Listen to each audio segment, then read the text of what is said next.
Hello guys, Trisha Saxena easy learning channel में आपका स्वागत करती हूँ।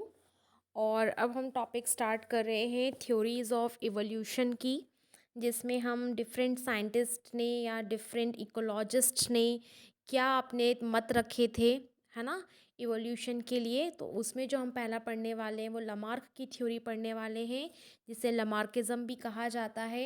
और ये जो थ्योरी है ये डार्विन के आने से बहुत पहले ये थ्योरी दी गई थी। और जो जिन्होंने ये थ्योरी दी है उनका नाम था जीन बैप्टिस्टे दे लेमार्क। और उन्होंने ये थ्योरी पब्लिश की थी अपनी बुक फिलोसोफिक जूलॉजिक में।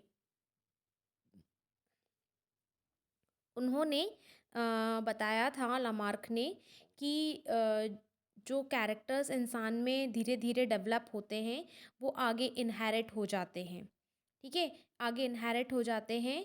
और लेकिन इनकी थ्योरी जो है वो डार्विन की थ्योरी आने के बाद, है ना, अबैंडन, इनकी थ्योरी को अबैंडन कर दिया गया था, क्योंकि इनकी थ्योरी सब जगह काम नहीं कर रही थी।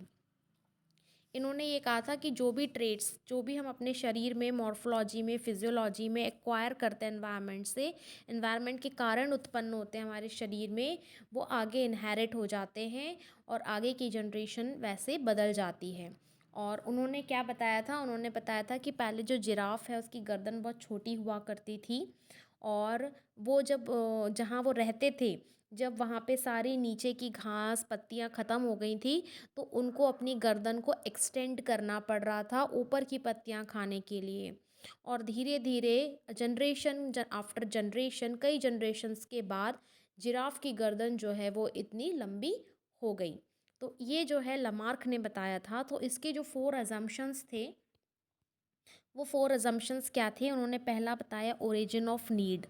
यानी कि जो भी हम सरवाइव करते हैं, चाहे हम इंसान हो, जानवर हो, कोई भी लिविंग सिस्टम हो, जब वो क्या है, उसकी अपनी खुद की इंटरनल वाइटल फोर्सेस होती हैं, उसके शरीर की कुछ इच्छाएं होती हैं, कुछ नीड होती है कि उसको खाना चाहिए, उसको पानी चाहिए, उसको न्यूट्रिशन चाहिए, उसको अच्छा हैबिटेट चाहिए, प्रोटेक्शन चाहिए। तो ये उसकी नीड होती है। और जहाँ पर नीड होती है, जहाँ पर इच्छाएं होती हैं, वहाँ पर कोई भी ऑर्गेनिज्म जो है वो स्ट्रगल करना शुरू कर देता है। फिर उन्होंने बताया कि ये जो नीड होती है ये एनवायरनमेंट के कारण आती है, यानी इफ़ेक्ट ऑफ एनवायरनमेंट। यानी एनवायरनमेंट जो होता है वो हमेशा बदलता रहता है, जिसके कारण ऑर्गेनिजम्स की जो नीड है वो बदलती रहती है और उसके अकॉर्डिंग वो अपना काम करना शुरू करते हैं।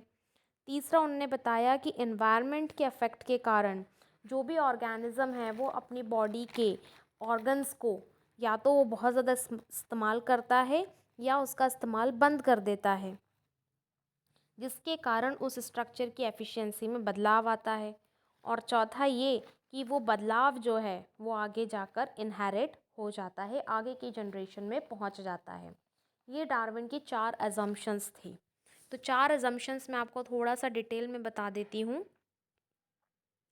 पहला अजम्पशन था उनका ओरिजिन ऑफ नीड। ये क्यों होती है? इंटरनल वाइटल फोर्सेस के कारण।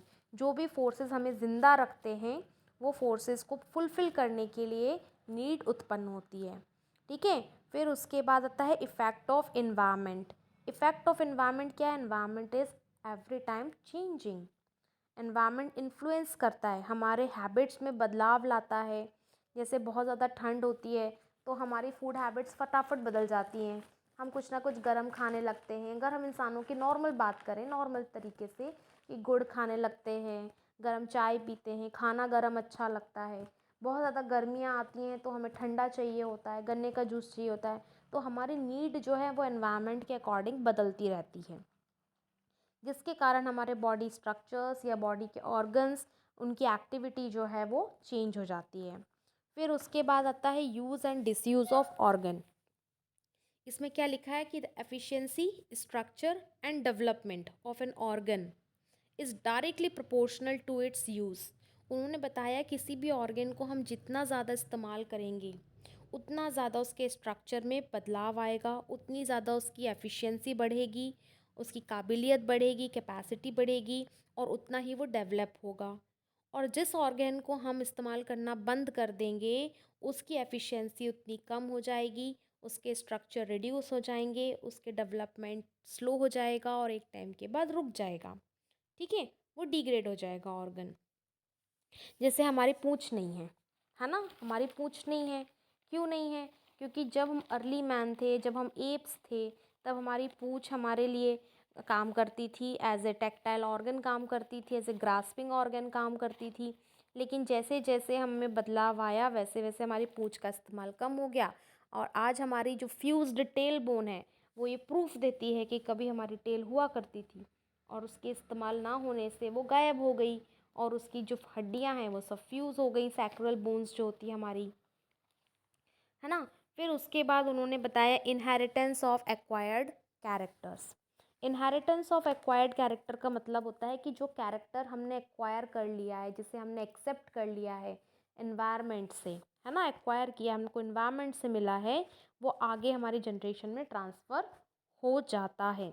The changes acquired by an organism due to environment are preserved by the generations and transmitted to the offspring, है ना, offspring को चला जाता है and get more pronounced।